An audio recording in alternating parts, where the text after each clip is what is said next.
Hi, John from Stinger Electronics. Today we're going to be working with the SPTG1 Battery Tester from Stinger. We're going to show you how easy it is to use and why you should be using it on every vehicle that comes into your bay.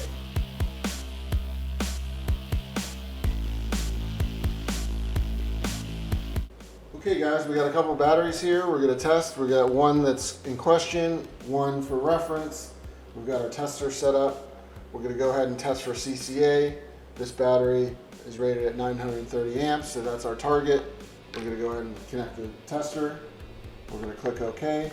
We're going to go to battery test, OK.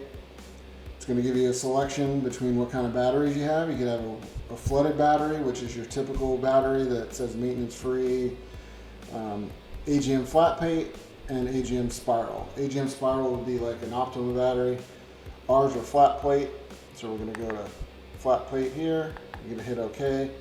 It's going to tell you CCA test. We're going to hit OK. And then I've already plugged in the 930 amps.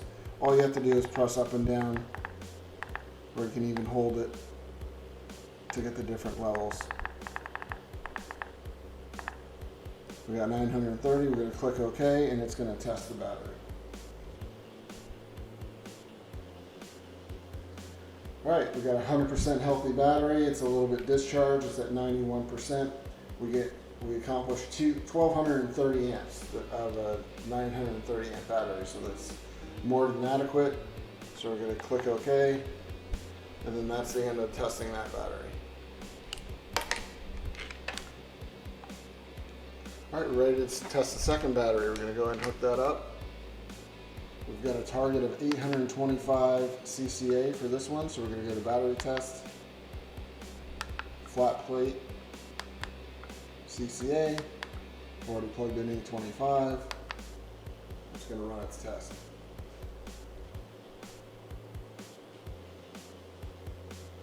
Looking at a health of 12%. The charge percentage of 0 because it's well under 12 volts. This gives you your internal resistance, and its CCA, it was able to do 290 CCA, which is well below what it's supposed to do. And that's basically the end of the test for this battery. Now we could charge it and try to test it again, but we've done that a couple times with going through the normal procedure. But this battery we know has been left in a discharge state for quite some time. So the odds of us bring it back are slim, but we're going to try it anyway in a different video just to show you the steps to bring back a battery that's been left discharged. So now you might ask, well, why do I need this and why do I need to test every car that comes in? Well, if you pre-test the car before you start working on it, you can avoid having issues where the customer comes back later and says, hey, you killed my battery.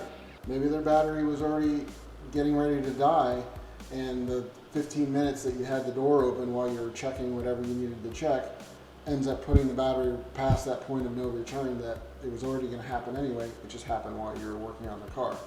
So if you go ahead and put the tester on the car and you test it, well, you're going to be able to have some proof. You can show this to the customer and say, we're going to run this test right now, and I'm going to put a way higher CCA rating than the battery is. So I have it set for 1900. The battery is only supposed to do 930.